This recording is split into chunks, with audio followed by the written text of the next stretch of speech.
What's up, guys? It's your boy, Barça Boy 103, and welcome to today's stream where I'm joined by my boy, PSG. It's been a hot minute since we've done a video, but following the antics in football over the past few days, I need another, not Madrid hater, but a Madrid criticizer to come in and help me make a video because what we've seen over the past few days in terms of the Super Copa de España final on Sunday, the way that Real Madrid reacted, the way how Real Madrid react in general, I had to bring the number one Mbappe hater. I think maybe number one. Even he hates me Mbappe even more than most Barca fans. PSG in. Do you want to say what's up to the people? What's up, Barca Nation, Barca family? Great being back. And when it comes to Mbappe, honestly, I am an Mbappe hater, but I would say it's more that I know so much about Mbappe. That's why I'm an Mbappe hater. And I think a lot of people just don't know that much about Mbappe like I do, man. That's So all we're here to exactly. That's we're all here we're to here tell to you do. everything you need to know about Mbappe, man. Filthy Mbappe. Before we get into the juicy stuff, we wanna. I think my viewers at least wanna know your thoughts on the Super Copa de España. You made the video on your channel, of course, but for those who didn't watch it, you of course watched the game. You maybe saw all the news afterwards. But on the 90 minutes, what were your thoughts? We knew that this time you were a Barca supporter after the arrogance that Madrid showed after winning the first Clasico. But what were your thoughts on the game overall? You think that Barcelona deserves winner? You think we controlled the game? Was it tight? Let us know what you think. Yeah.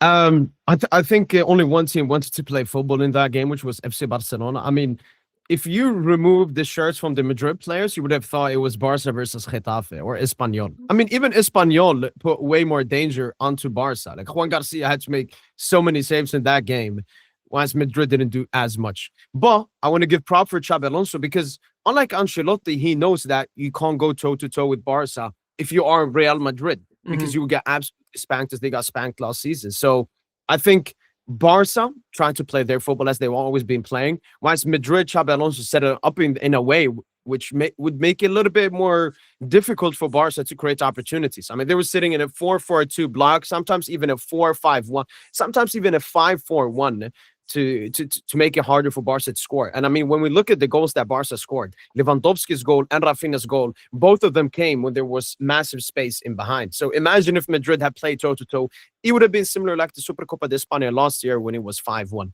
And I think, El Clasico is always a good game. Maybe the football could have been better, but obviously still clear of other Premier League games. But yeah, Barca were the clear favorites, but on the scoreline, Madrid were still massively close to potentially forgazing something in that game. I mean, we all saw the Carreras opportunity at the end. Imagine if you shot it, it would have gone to pens and it's a 50-50. So I think Madrid, I don't know, sacrificed themselves to have a chance to potentially win the final. But Barca being the deserved winners, obviously, in that game. I think we can all agree on that. I think the most important thing about that game was not only about Barcelona winning and showing the dominance they do have. It was more so about what happened afterwards. We saw, of course, basically maybe the reason why Xabi Alonso was sacked was due to the fact that he lost the dressing room. We saw that he asked the players to give the guard of honor for Barcelona, and they didn't. Before we get into the Xabi sacking and stuff, what are your thoughts on guard of honors? Do you believe in it? Do you think we should? Oh, it's either everyone does it or no one does it. And what are your thoughts when teams refuse to do it on purpose for maybe being a bit arrogant or being a bit, sore losers? What are your thoughts on that kind of side? For me personally, I'm on the side of if everyone does it, everyone does it. There's been a lot of times in the past where I've seen Barcelona give Real Madrid guard of honors, and when it comes to our time, they never give it to us. In terms of the three big trophies, La Liga, Champions League, Copa del Rey, Super Cup, we of course they did clap us the last few times where we won it, but this time they didn't. But I remember lots of times when we come, as Copa del Rey champions and we face them, they don't honor us. When we come in as already La Liga champions, they don't honor us. I think the last time I remember was in the 2017-18 season where we were 19 points clear. We won the league by the second Clasico at the Camp Nou. They were supposed to clap us. They said they didn't want to. So what are your thoughts on the guard of honor in general in football? Yeah, just to end with the question you asked me before, I forgot to mention how filthy was the referee. Definitely also made El Clasico tighter, multiple decisions. I mean, you think he favored Real Madrid more or Barcelona more? Or he's just Madrid, obviously. Okay. I mean, that Tchouaméni Bluetooth tackle.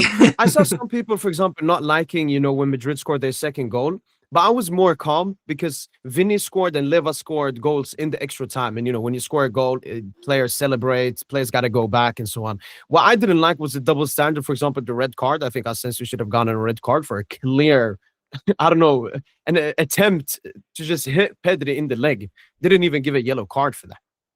Absolutely crazy. So I didn't like You think the the Frankie bias. was a red card? I think it was if I'm taking the bias out I of it. think it was. Okay, Yeah, yeah. I think it was because what we saw from De Jong, he slid in, but then he didn't slid in with power. Like he wasn't like sliding in from a far away with his leg. He slid Mm-hmm. in, but then he like just did this with his leg towards Mbappe there. So no, I think it's a red card, but I think both are red cards. And it was clear he was on their side. When it comes to the guard of honor, I mean, as a Paris Saint-Germain supporter, I don't know. It's hard for me to answer that. I don't think we've ever given a guard of honor. I don't even think we've ever received a guard of honor. I mean, Mm-hmm. we've won the league so many times in March and April, so we could have gotten multiple guards of honors, but Maybe I don't it's think more of we've ever it's more gotten of a one. ritual in Spain. In Spain, they have it as like remember Yeah, how and, like and Premier League we're as well a bit. yeah we're known for release clauses and we're known for guard of honors. So that's how it goes in Spain. So are you on the side of oh if everyone does it, it's either everyone does it or no one does it, or are you not too bothered about it?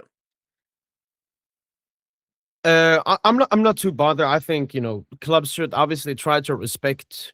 It's not really a thing you have to do, but it's more like a respectful thing to do. Mm-hmm. Why not? Obviously, Madrid and Barca have had many beefs between each other. I think I saw a tweet recently when they beat you guys 4-1, the Vinny hat Super Copa. You guys didn't give them, so it's not the biggest thing, honestly. No, But no, as you we mentioned, unfortunately did give them one for the Vinny hat trick in the Super Cup. Like I said, this is the first Super Cup in this new edition where no one maybe it the was the one before under Xavi, the 3-2. but that was a I don't know. semifinal, right? So Maybe it was a lie. yeah, that's definitely a lie because Oh, it was that's semi. a Okay, semifinal, so that's why you're not going to give it to them. But in the okay, final, okay, okay. we did give it to them. Yeah, Of course, following this in the morning, all the reports are saying that Chabi Alonso was going to stay, that his real test was against Atletico Madrid in the game before, and then about an hour after all that, he was sacked. And a lot of people yeah, stem that from the dictatorship at the club in terms of player power. Now, I've done a lot of content with Madrid fans over the past week or so because of a Clasico, obviously, and the general yeah, consensus from them is that the team is not a team. It's all just a bunch of big heads, and there's no control of the mindset there, and they only just rely on the individual talent of players. And a yeah, lot of them say that they're not a fan of Mbappe at striker, which of course you have good experience of that. They want Mbappe to play off the left, and they want Gonzalo Garcia, the only next natural best striker they have in the team, to play up front. So they're kind of saying yeah, Mbappe on the left, and then Vinicius out the team, or you can put Vinicius at right wing as long as it's Mbappe at left wing. What are your yeah, thoughts on the signing of Mbappe? Of course, how it went down at PSG. He won his court case with you recently. Took 180 million off of Madrid. He's earning 600,000 euros a week plus image rights, which I think he got the same as Cristiano Ronaldo. And yeah, he scored 70 goals last season, but won nothing. yeah. He scored 5 goals in 4 Clásicos. One of them being a hat trick, of course. But didn't win any of the Clásicos. You think he is the problem at Real Madrid, or you think it stems to him plus other people, or you think this is just a Madrid problem because they're used to signing Galacticos, so to speak? Yeah, I think Mbappe is obviously a major problem at Madrid, and it's not just Mbappe; it's more the Mbappe signing. Because Mbappe signing never made sense from the first point. I remember Carlo Ancelotti, when Benzema left the club, asked Madrid to sign Harry Kane. Harry Kane would have been a perfect replacement for Benzema, very similar type of players. And I think a player like Vinicius Junior, a player like Jude Bellingham, and Rodrigo would still play, at a good level, even with Kane in the team rather than Kylian Mbappe. So the signing of Mbappe from a football listing perspective never made sense, especially as you said, the Madrid team is so weak. So why spend 180 million on a signing bonus? Mbappe earns, I think, 50, 55 million per year, plus a Mm-hmm. bunch of bonuses, taking it up to probably to 80, 90 million. That's a lot of money. Madrid also recently took out a 1.5 billion loan to rebuild and renovate the new Santiago Bernabeu. So they have to pay off that debt as well. So yes, Madrid are generating the most money in the world, but so much debt, and I think they have the highest wage bill in Europe, has made them not be able to strengthen the squad. I mean, imagine going into an El Clasico with Asensio as your centre back and Valverde as your right back. And Huijsen, I think, is a good player. I think he has great potential. But Mm-hmm. imagine going from Bournemouth and immediately being a starter at Real Madrid. it's too much pressure, it's too much expectations. Plus, Houston has had multiple injuries this season and was still forced to play both El Clasico games where he was clearly not the best in them. So I think the Mbappe signing never made sense. Yes, Mbappe is an unbelievable player. I think on his day when he plays and performs consistently in big games, maybe he's one of the best, if not the best player in the world. But Mm-hmm. that still doesn't give you the right thing. It wasn't the right thing to do for Madrid. I think, I don't know, if you look at Barca now, or like let's take PSG. PSG at the moment, when you look at the squad, it's very complete. It doesn't really have any weaknesses in the starting 11. If you now put an Mbappe at PSG, it works. Like if PSG now went and signed Mbappe, it makes sense. That's the only thing they need. They can put Dembele on the wing, Vicha on the left wing, and Mbappe. Madrid, when you looked at their squad when they signed Mbappe, Mbappe was not the signing you're like, oh yeah, Madrid need a striker. They already had Jude, who was performing well enough at Mm-hmm. that false nine position. They had Vinny, they had Rodrigo. They could have signed better depth and so on, and they could have strengthened the defense. I mean, they've been relying on a cooked Alaba and a physically cooked Militao for ages. They have a midfield of Chouameni, Kamavinga. There's no ball playing in it, and now they're trying to do this Bellingham midfielder gimmick because they have no other midfielders. I mean, it just doesn't make any sense, man. So yeah, I would say the Mbappe signing, I think Madrid made problems before the Mbappe signing, but the Mbappe signing was like the seal of the coffin. It And completely cooked Madrid for the upcoming seasons. don't forget as well, they came off of winning the double, La Liga and the Champions League, and then they go and Yeah, sign the best player in the world, quote unquote, but the best player in the world that doesn't fit what they needed. When you see them play without Mbappe, especially, they look much more threatening. But do you think that Mbappe? I don't know if he had this at PSG. You think Mbappe has power at Madrid because we've seen them. I don't know if you saw the insights, but of course he got injured, was ruled out for 3 weeks. They said, "Oh, he's definitely not playing in the Super Cup." Super Cup comes yeah, close, like, "Oh, maybe he'll make it." They release the squad that will traveling for the first game. He's not in it. Oh, Mbappe ruled out for Super Cup. yeah, After the game, Chabi Alonso says that, oh, Mbappe's coming, he's going to be able to play the final. And then all the reports are saying, oh, Mbappe's miraculously fit. So I don't know if they're using illegal drugs or anything like that. We'll pass by that. Madrid ordered a private jet for Mbappe. He comes in, tweets Assalamu alaikum as if he's the next best thing in the world. Comes on the 70th minute, touches the ball maybe 3 or 4 times, drops an all-time stinker, then coerces the players not to follow Chabi Alonso into one of his order, hence getting him sacked. And then you yeah, see how the team they try now. It's about picking the Champions League and La Liga winning team before Mbappe, and now building the team around Mbappe. Like you said, taking away Jude Bellingham, where I think his best position for them, especially in this team, is a center forward, false nine. I think in the midfield he yeah. has absolutely zero technique. I think his PR is what keeps him in this team. The most shocking thing that I've seen in my life, I think as a football fan, is him making the team of the year last season.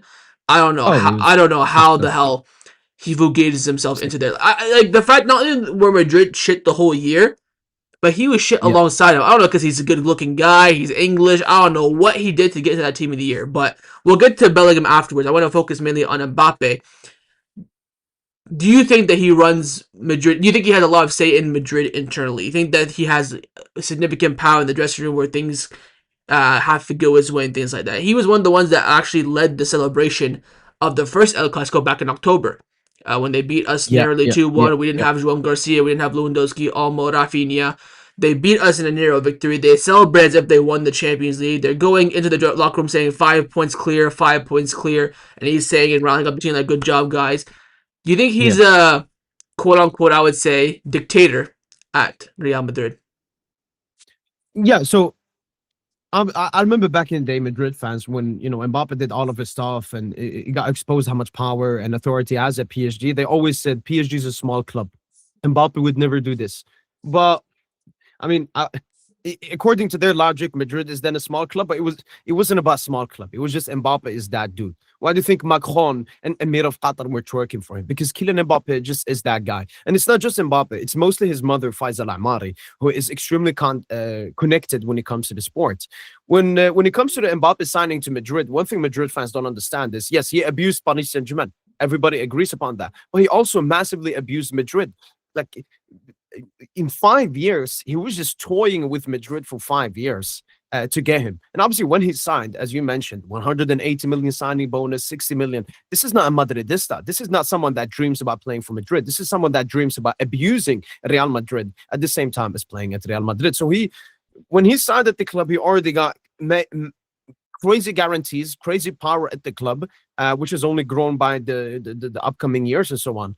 How much power really he has in Madrid, I don't know, and I think it'll be more visible with time because at the moment, even the Chabi sacking, I don't know how much he has with him. Obviously, Mbappe was someone, as you mentioned in the celebration, took away authority from Xabi Alonso, but I still think there is so much more to see from Mbappe when it comes to his dictatorship at Madrid.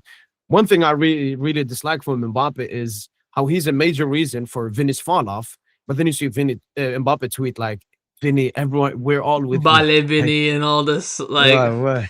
it's So I don't so. really know exactly how much power he has yet because I don't think he has shown it yet. And I even predicted this. I remember when he signed at Madrid, I said, as long as Perez is there, we won't see like full dictatorship Mbappe. As soon as Perez goes, Madrid are cooked. Madrid are cooked. You and I were one of the Mbappe few. respects Perez. Mbappe respects Perez. You and I were one of the few people that were saying that this signing was gonna flop because of not only how he fits, but how everything now is gonna revolve around him. Madrid are good. Yeah. Madrid already had so many Galactical eras, and none on all of them. And I'm telling you this honestly, all of them flopped. The 3P team was a great, strong team. They didn't even have that good of a bench. If you go on FIFA or look at the squad and look at the bench, it was crap. But they had a great team. Every time they had Galacticos from 2002, 2006, present day, never ever been successful. One little La Masia Yeah, too graduate, unbalanced. ends up just cooking all of them. And what's disgusting to me the most is that Mbappe knows this. He knows what he's doing. And yet he sits there and does. Of course, for me, it's very beneficial, but he'll go and he'll do these kind of things. He'll get into the team of the year. He won't touch Ballon d'Or. Might fugazi a World Cup because France is just overpowered in terms of their squad. But long term, he's not going to win a Champions League with Real Madrid like this, Yeah. unless they No. absolutely fugazi it beyond belief. It's it's crazy what he's done to Madrid in the year. We watched the game. They played like nothing, and especially when Mbappe's not there, that you can see a little bit of improvement, especially when they have a natural striker up front.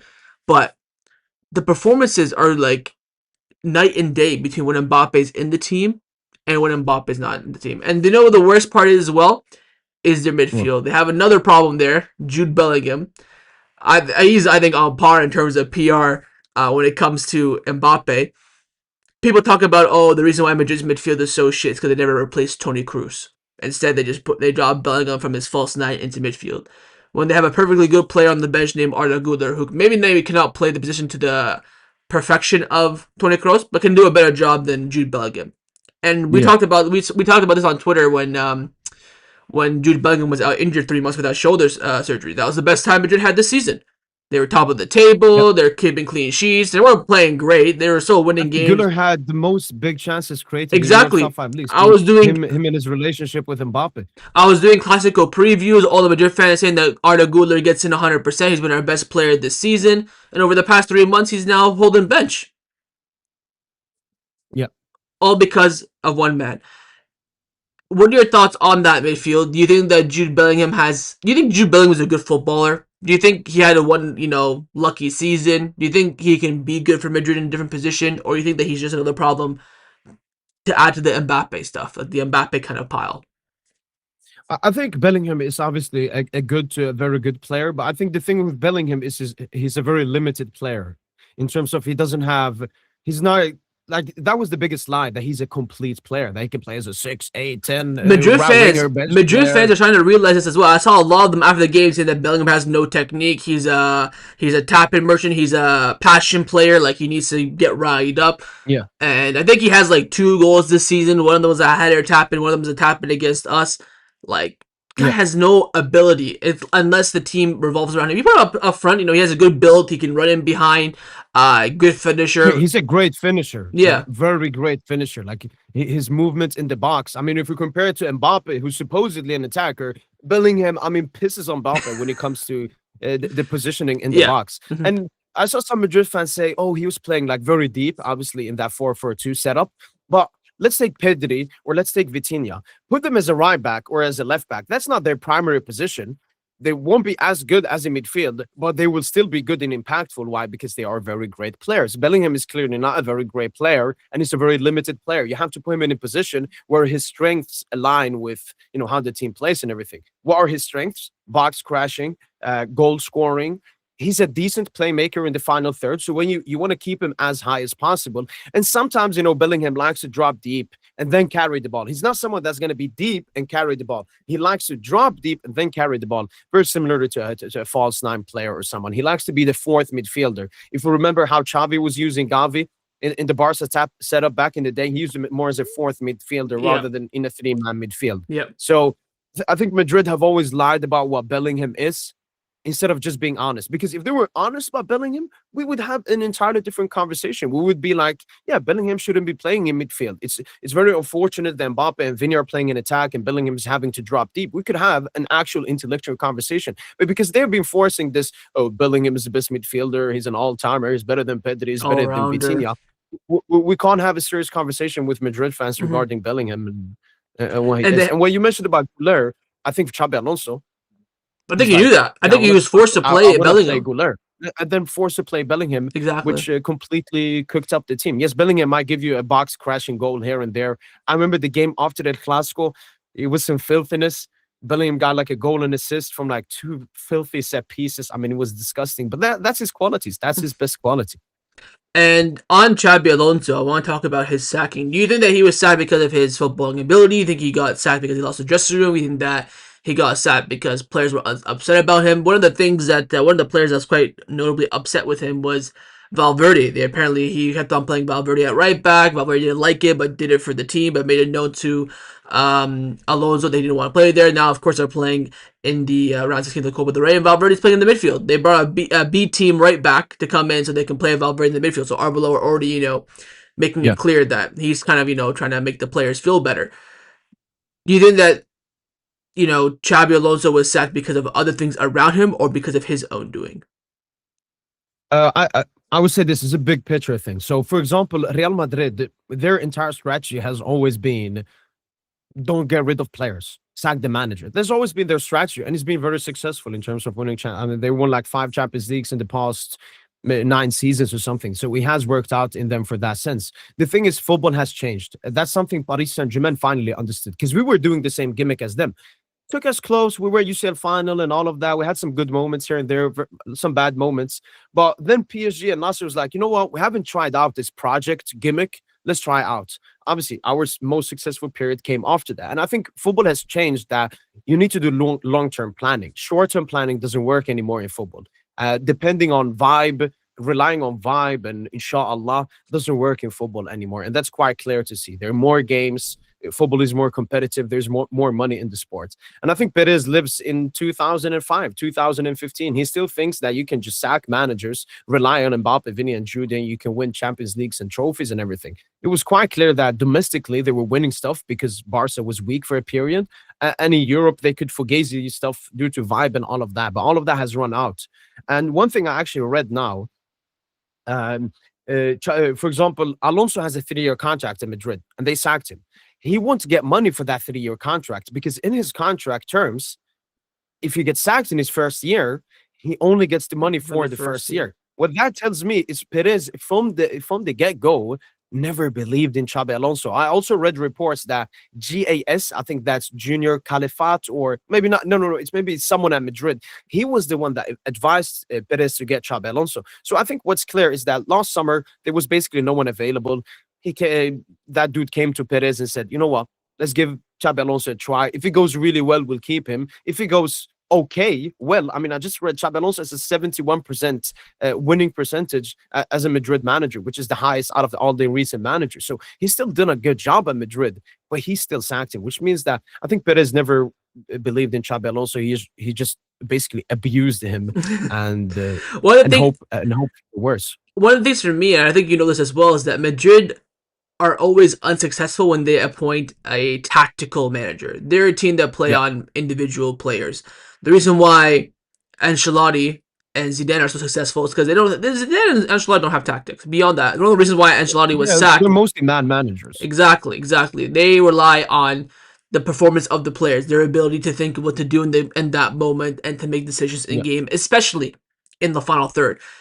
This is why Chabi Alonso or any tactical manager they bring in, I think will never work. I think right now their dream is Klopp. If Klopp comes out of retirement, they might get him. If not, they're going to be left with absolutely nothing. The manager market right now, you have Enzo Maresca and Xavi Hernandez. Like it's quite bleak unless you go and pay for a manager to get out of their contract, especially in the World Cup yeah, summer, which is going to be quite difficult. They will never ever be successful with a tactical manager. That's why their priority is to win no matter what, and our priority is to win, but in a certain way. That's what differentiates Barcelona with Real Madrid.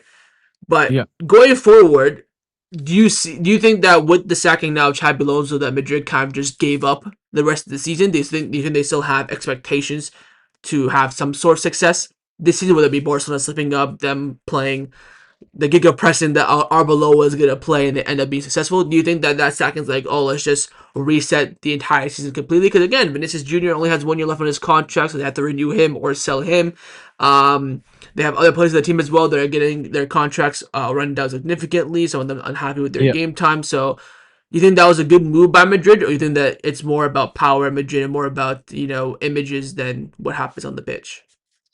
Yeah, it makes absolutely zero sense. I think every single time a manager comes into a club should at least get until the end of the season. Then you can sack him at the end of the season, bring someone in that gets a new transfer window. That's why no manager wants to join Madrid in mid-season. So it made absolutely zero sense. Are they trying to salvage anything like successful in terms of trophies this season? Absolutely no. Arbeloa, I saw reports he will not continue what Xabi did. He will continue what Ancelotti did. What Ancelotti did in his last season was go trophyless and have five of the largest defeats in Madrid history in that calendar year. So it definitely. I don't understand why they just didn't keep Chabi Alonso. Even if they got spanked in the final, even if they continue to get spanked, you might just Mm-hmm. keep him. But as you said, I think this is mostly to make the players happy because some crucial players, the most notably Valverde, Vinicius Jr., and Bellingham, were completely unhappy. I mean, Bellingham and Vinicius made it even very clear by not posting a farewell message, and then Bellingham posted some kind of PR statement. He didn't even say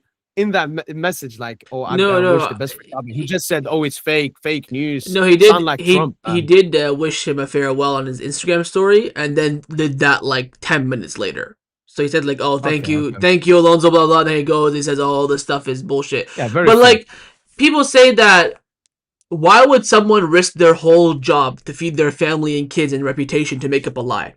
That's how I see it. Especially when multiple people come out saying it. That means people are telling them that whether it's Jude Bellingham's agent, Kylian Mbappe's best friend. We know that Lamine Yamal has a lot of friends around the Barcelona scene.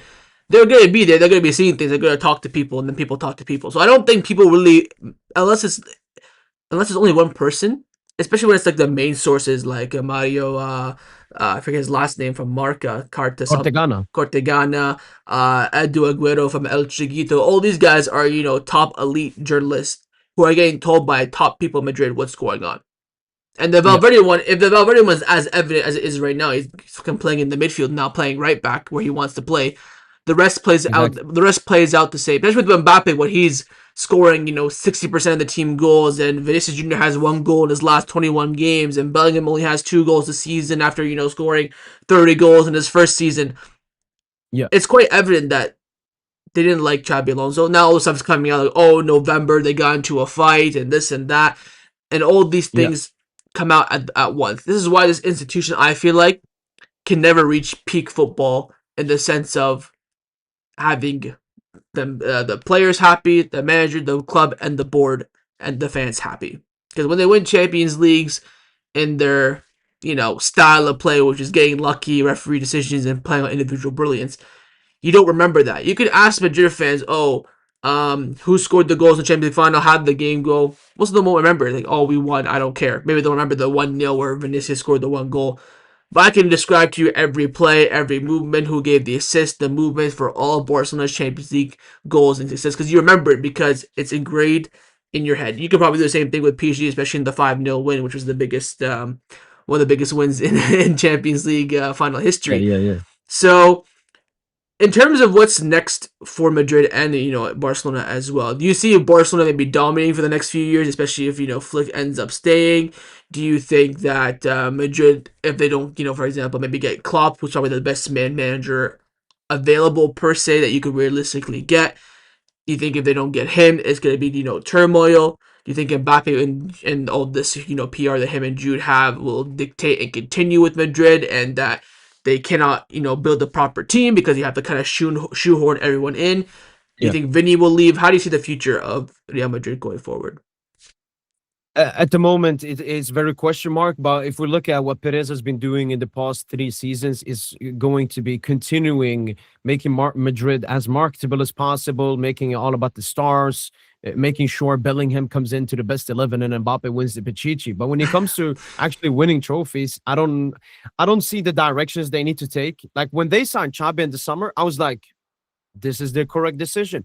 Alvaro Carreras, Franco Mastantuono, Dean Huysen. These are all signings for the future. These are all investments into the future. You know, maybe Huysen isn't amazing now, but in 2 to 3 seasons, he could be one of the best centre backs in the world, already a starter for the Spanish national team. So I think they were going in the right direction. And then Perez was like, no, let me go in the Fugazi marketability, Ancelotti style thingy. So I think it all depends on what they do this summer transfer window. You mentioned before the Vinny and Mbappe stuff. I mean, Vinicius Jr. has no future at Madrid if Mbappe is going to be the star player. And I mean, it never made sense, Mbappe and Vinny. Obviously, Mbappe hasn't just ruined Vinny, he's also ruined Jude.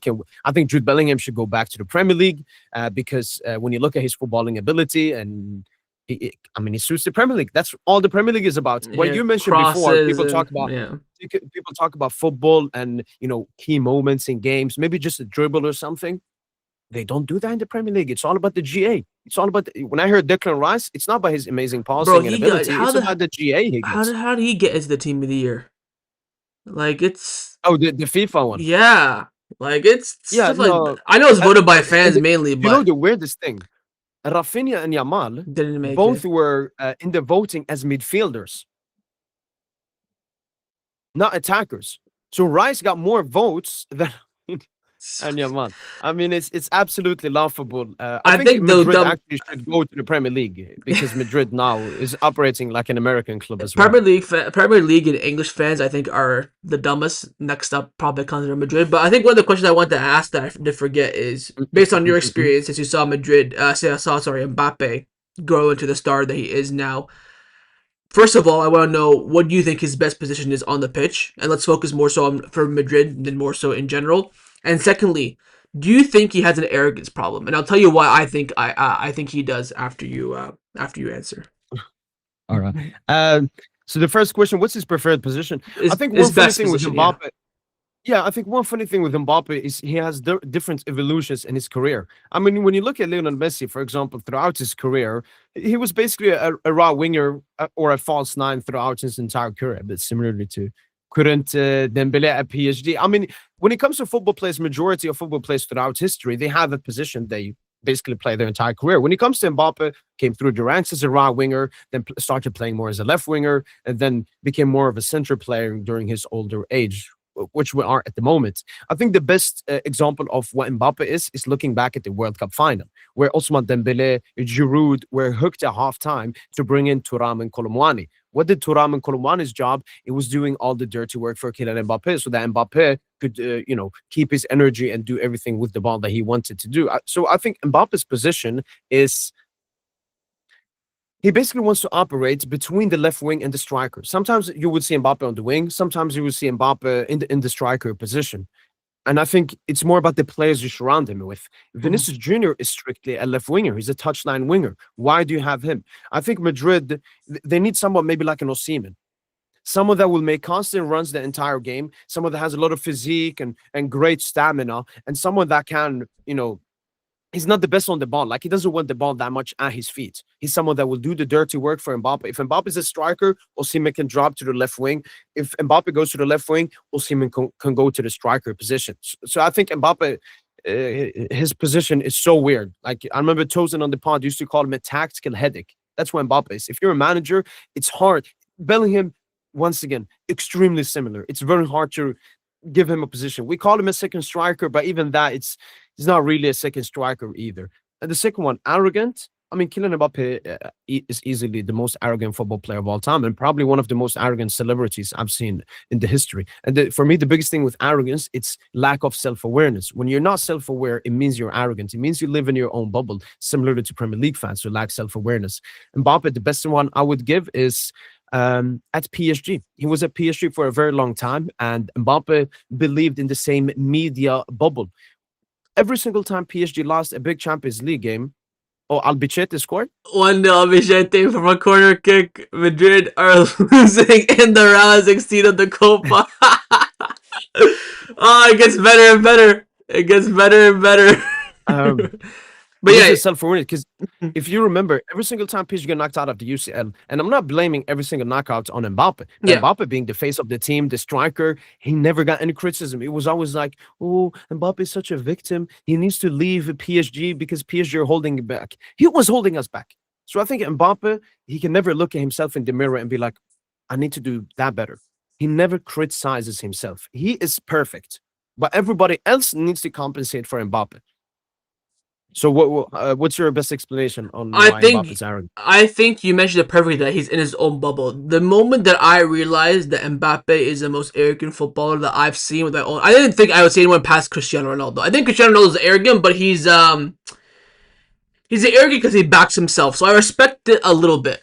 So I Yeah, understand. yeah, yeah, Yeah, the first time I realized it is when he scored the second goal at the World Cup, and we talked about this on our when we did our pod last season, and he looked at the screen like 5 times. Look at the clip, and when he tells the Mbappe players to come follow him, looks at the screen like 5 times. When he celebrates, looks at the screen. When he was celebrating Madrid when they celebrated their 3 points against us, what's the first thing he do? He splashes water, looks at the screen, keeps splashing because he wants to see himself.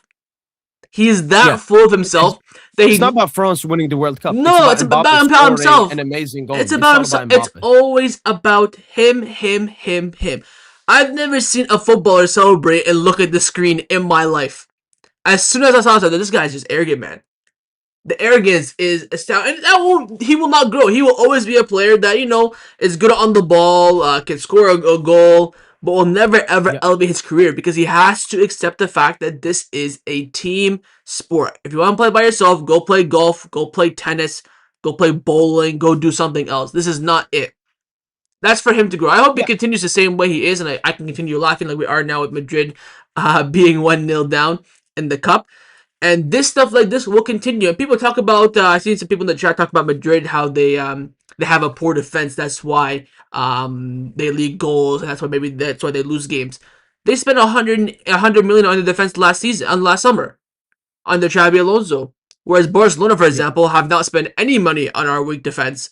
And the last time we did was Yeah, in you actually got weaker than last season yeah, with Inigo. exactly. We haven't spent money on our defense when we signed since Jules Koundé when we signed him in 2022. We bought Cancelo on loan 2 seasons ago and back on loan, but we never paid for a signing of that nature.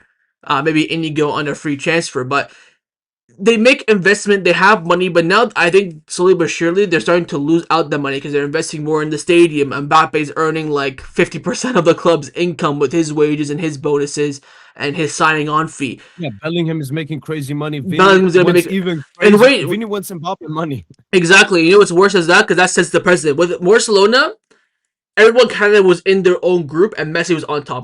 Everyone knew that Messi's on. I think Messi, peak earned like 1 million per week at Barcelona, but he earned us like 5 million a week with his image rights Yeah, alone.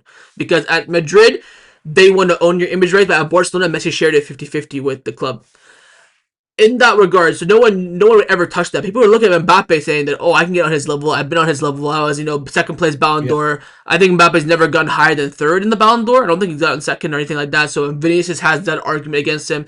And Bellingham is going to have a renewal pretty soon now as well because he's now into his third season. I think he probably signed, maybe 4-year deal, 5-year deal max. So at the end of this season, he's going to be up for renewal talks as well. He's probably going to want more money for what he's done in the 3 years, mainly because of the yeah, first season and the PR that he brings. So I think Madrid are going to start, having less money to spend on new players. Going to be relying more so on their dead academy, which they're losing 1-0 right now. They have zero academy products in their team apart from Carvajal from 2014. Who else do they have in their team from the academy? They have like Alvaro and stuff like that that they breeded but then bought back. But straight from the academy, they have no one. So I see it only going downhill from this point, especially with Yeah, um them not giving freedom to a manager. You know, when you see successful teams, I think the perfect example is PSG. When Luis Enrique came in, they gave him the role. In terms of the team, you decide what you want. And you another yeah. Look arrogant what he did to Mbappe. Called him a exactly bum another right to arrogant his face. another example I was going to mention as well of Mbappe's arrogance when he gave him that Michael Jordan talk Yeah, in that documentary.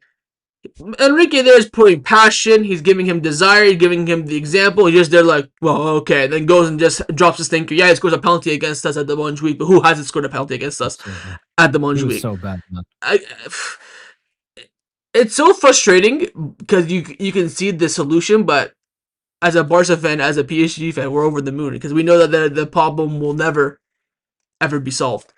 Um, Yeah, but and then any final thoughts that you have on the Madrid situation? I think we covered it all. I'll get into the chat quite quickly. yeah. I was They just thinking about scored just before Vini, halftime. Balavini, No, Balavini. Franco, Right, who's that? Oh Masantoro. my! Ooh, Verdeon, Verdeon. Might be. He has the same amount of goals as Vinny in his last 20 games. Not one thing I was thinking whilst you were talking was another thing that kept Madrid afloat, even when they had some weaknesses in the squad and overall and so on, was the vibe. And we can all agree, Madrid had a great vibe. Vini, Camavinga, even Bellingham when he joined, they were a good unit. When you look at Barca now, great vibe. When you look at PSG, great vibe is crucial. It's not just about the ability. The vibe is obviously extremely crucial. Ever since Mbappe came in, the vibe has been ruined because he's basically divided the squad. You're either team Vini or you're team Mbappe. Exactly. And other big teams And have had this before too. yeah, and even when you look at PSG, nobody was friends like that with Mbappe. Everyone was friends with Neymar, Thiago Silva, Verratti, all of the Mbappe. Nobody knows Mbappe like that. Have you seen Mbappe like on a summer resort with an ex PSG player? I've never seen that. Nobody likes him. I've seen Neymar with Verratti. I've seen Ibra with Verratti. I've seen Cavani with Di Maria. Nobody likes Mbappe. Nobody likes Mbappe. Like Someone that's why I need to open Hakimi's brain. I need to see what's wrong with Hakimi to like Mbappe this much, man. Someone in the chat just said here that Madrid had great vibes because of Carlo. And I think that brings us back to our previous point that we mentioned that if you have a manager that controls the vibe, it controls, Vinicius and Yeah, Mbappe now creating their own kind of, clans and, in the dressing room to overtake managers or overtake decision making and stuff like that. Because it's going to reach that point if it keeps on going. Someone says in the chat, Madrid defense is not the problem. They can't score only Mbappe. I think that's both the issue where when you have Mbappe leading the line and everything goes through him, like now Vinicius has one goal in 20 games. Everyone knew he was scoring against Barcelona. If you watch my match preview, I said that Vinicius is going to score because our right hand side gets cooked for place quite considerably. We just never come up against quick wingers. I know they don't look too yeah, bad, and it's a big game. Like and it's a Vini big is game. actually a very good big game player, unlike Exactly. Kylian Mbappe. I still Like think, imagine trying to win a UCL with Mbappe as your main man. Oh, PSG tried that for 7 years, failed every single time. Like and the Mbappe, man. worst part is that Vinicius still has one goal in 20 games. As a world class striker who wants 500K per week, he wants to match Mbappe's wages. Um, it's disgusting. Someone here says to be fair, Madrid Mbappe backed Alonso from reports. Vinny, Bellingham, and others did it. You Yeah. say you No, say. I don't think Mbappe had that many problems with Chabi because when Mhm. Chabi came in, Ancelotti was, I think there's a report where Ancelotti said Mbappe is the main man and Vini because he likes Vini a lot and he respects Mbappe. So he didn't want to say like who's the main man. Chabi came in firmly. Mbappe is the main man. He even wanted to drop Vini in the Club World Cup game versus PSG, but Trent got injured, so Vini still had to play. So that's one thing with Chabi. He always made it clear Mbappe is the main man. Mbappe is stat padding in La Liga and all of that, and Kairat Almaty in Olympiacos. So yeah, I understand. Why would Mbappe be against Xabi? The only thing is obviously that in the Super That's my Copa de point. He España, that's undermined him. He took that. My point is that he's so arrogant that he knew that Chabi was frail. He took advantage of a very crucial moment yeah, to very deteriorate sad. and redirect the whole dressing room away from the coach. People are saying that I saw Madrid fans saying that they're happy Mbappe did that because it led to Chabi Alonso getting sacked, but now they're stuck with Arbeloa, so I don't know if it got better for them or got worse. But these are things that Mbappe does because he is a dictator. That is the main thing about Kylian. Um, Someone says that the only realistic manager option that thrives in the Madrid squad is the Bilbao manager, and that's Valverde. I don't think that's the case. I think Valverde he can manage locker rooms, but it needs to be already in perfect harmony. Coming into an already failed one, he won't success. That's the only why he lasted at Barcelona so long. When he came in, the team was already built and well established. He just had to come in and maintain that. I think starting from Yeah. scratch, it would be quite difficult for him. I guess to wrap up the video, the live stream, should I say? Someone here asked about the UCL, which is the big question always when we're doing content together. They asked where do you see Barcelona and PSG going in the UCL. I said at the beginning of the season that I don't think Barcelona will win the Champions League. I think people talk about it now as a dream. I mentioned after the Super Copa that I've seen this team now win Super Copas, La Liga, Copa del Reyes. We need to see them level up now. They've been through the hard moments in the Champions League. We're now seeing them starting to defend very well in the final minutes, which you criticized when we did our show last season about one of the main Yeah. things that we just kept going attack, attack, attack, attack. Now, I don't know if you of course watched the game in the 90th minute of the Super Copa. You said Lamine Yamal holding the ball in the corner, Ferran Torres. When we get the ball, we just clear. We don't try to play around. So there are improvements there, but I just think that defensively we're too vulnerable. I think coming up against the best wingers in the world, we'd get cooked, and we saw that with Vinicius Junior on Sunday in the Super Cup. So I don't think Barcelona will go that far. I hope we at least make it to the quarterfinals because I will be in Barcelona in Yo, April. man, stop, man. Stop, man. What? Bring up the confidence, man. No, I mean I'm being honest. I No, don't. look at world football. I recently tweeted this because someone asked, like, can Barca win the UCL or something? I said the only two teams currently I have above Barca is PSG and Bayern. Us three. Look, Arsenal, they're focusing on the Premier League and they lack attacking individual ability to win UCL games. You're not going to win a UCL game with Saka, Gyökeres, and Martinelli in your attack. This Barca team, I don't know why people are sleeping on Barca. There are people that don't have Barca in their top five to win the UCL. Are you crazy? It's like they have a goldfish brain. No, but You can say maybe Barca don't win it because of maybe you still have some problems or some weaknesses. Mhm. Wow. No, You're no. one of the favorites. Listen. I think that this team is good enough to win the Champions League. I said this last season. I said this in my Okay, okay, video okay. on Monday. We're good enough to win the Champions League, 100%. I just think up here and in the back line is what will separate us from the Europe's at least PSG, Bayern. I get that Arsenal. I would not be scared about Arsenal. I'd love to face Arsenal, but I said that at least we get to the quarterfinals because I will be in Barcelona for the quarterfinals. So hopefully we're at least in the quarterfinals. I'm gonna watch the game at the Camp Nou if we hopefully have the home Mm. leg. I think, in my opinion, with PSG, I think they're a semi-final team. I think we are seeing a little bit now with people finding them out because, like I mentioned this to you last season, people would when you have a success team, everyone's main goal is to knock you out. You saw how you have one derby with Paris FC, two of them, should I say, two narrow games. You win one, they win one, because everyone wants to beat you. And we saw even the frailties in the Le Classique last Yeah. weekend as well. I think you can at least get to the semifinal. I think once you get to the semifinal, it's going to come based on luck and things going your way because that's what you need in the Champions League. But what are your thoughts on your team and Barca in the UCL? Yeah, I think both Barca and PSG are obviously the two of the favorites to win the Champions League again this season, just like last season. I don't think that much has changed since last season because when it comes to the Champions League, I think a good defense. It's less about good defense. I would say it's more about a keeper that can save you in moments, as we saw from Donnarumma last season. Chevalier is showing he's improving since the beginning of the season, but still be a question mark if he can do something similar to Donna last season. Barca have Juan Garcia, so I think that's a very good upgrade. And then in the UCL, it's about having individual ability. That's what wins you games. You know, when we went, I remember Aston Villa, they were 1-0 up against us at the Parc. 45th minute, Dewey scores, and that changes the game. Amazing launcher. Barca, for example, against Inter, you were 2-0 down at the San Siro. The hope was going down, and boop, boop, Three Gerard two. Martin becoming prime Beckham, and that's the individual ability. And then obviously Rafinha scoring the what should have been the winner in that game. And Barca still has the attacking ability. Honestly, even better than last season. One issue I had with Barca last season was the heavy GA reliance on Leva, Yamal, and Rafinha. But this season, we're seeing Rashford pop in, we're seeing Fermin pop in, and one question mark will be Olmo because in the inter leg, especially the second one, he was very questionable in that game. So I think both teams are one of the favorites. One thing with PSG, strictly in the beginning of this year, I didn't like is the arrogance. We think just because we won the UCL and been winning 6-2 pull and everything, like I don't like the arrogance. Like we become like Madrid, winning games in the final minute.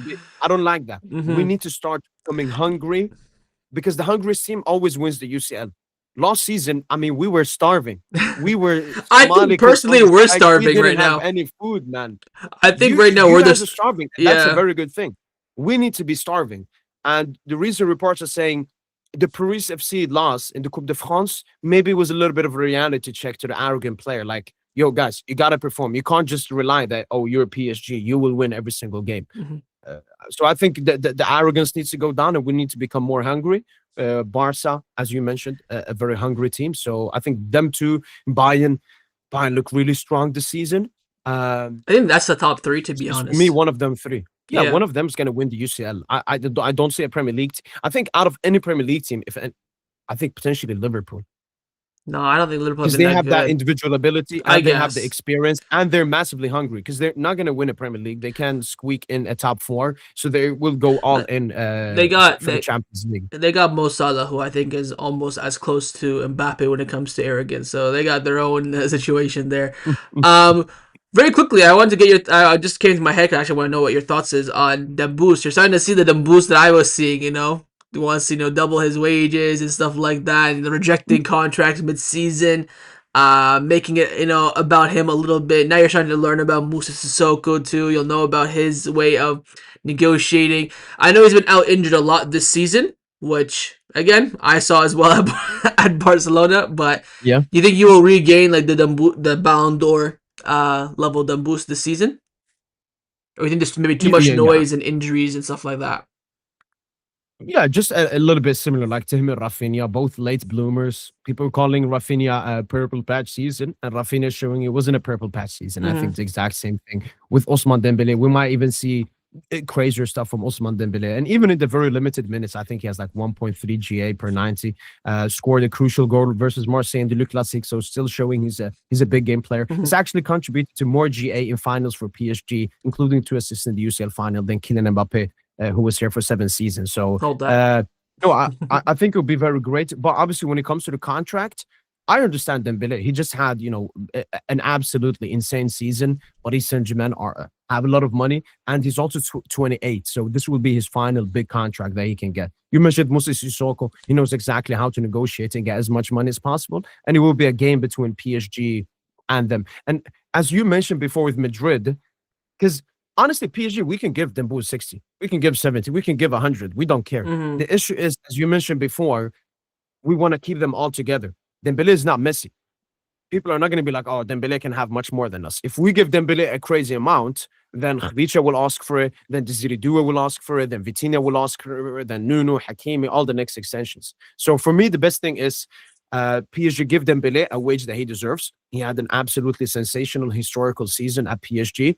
We gave Mbappe double that for doing absolutely nothing for the club. So I think Dembele deserves it, but we need to do it in a good manner. So I understand both parties. PSG trying to keep it as low as possible. Dembele wanting or I think it's more Moussa Sissoko. I think Dembele, I mean, he's already rich. It's more Yeah. Moussa Sissoko than Yeah. him. Yeah. So It's always I don't him. know. I think the story will continue throughout the season. Hopefully, it doesn't, hamper the season. But thank God, Dembele is a much more humble and self-aware player than Kylian Mbappe. Oh my god. I mean, I'm just happy that there's no trouble for PSG now, so I can rest easy with no back-to-back trouble. I can live with that. You could have a trouble, but not the trouble. So that's what matters to me. I mean, back-to-back UCL. I would take it back-to-back to UCL because I mean that's the goal left. Yes, obviously we You'd be need the to win first league and team we're to not do there it, like far. hopefully properly. That's the angle to do it, to be the first I team. I, I would take a cheated back-to-back. Oh, don't say that. You ruined the moment now. But I think we'll end it here. I think we covered everything that we wanted to cover. We talked about Madrid, the issues there. We will continue Yeah. to enjoy the Mbappe dictatorship there and the Jude Bellingham PR, as they do not do much in terms of football success. And we'll wait and see what this season has to come for both Barcelona and PSG, who are probably two of the top three, if not top five, best teams in the world. And we'll see what we cook up this season. I wish you the best. Hopefully, you wish me the best as You well, too, man. and hopefully You we too, man. maybe Hopefully we get our we dream face the final. We Saudi, get our man. dream final. PSG, Yes, sir. Barcelona. We were robbed of it last season. Maybe we'll get it this season. But we'll see For how we sure. do because we are right now outside the top eight. I think for us to get into the top eight, we of course have to win our last two games. I think the percent based on like the predictions is like 43% because we need results to go other results to go our way. So we might have to play a knockout round, which you did last season, and then after that, I think we'll get put in different areas, but we'll get put in a lower spot. And if you finish quite high, then we might be meeting in an earlier position than maybe the final. So we'll see on that. But hopefully you guys enjoyed the stream. If you did, of course, make sure you drop a like down below, subscribe as well if you haven't already, and don't forget to check out PSG Int. His link is at the top of the description, and we'll catch you guys next time. Take care.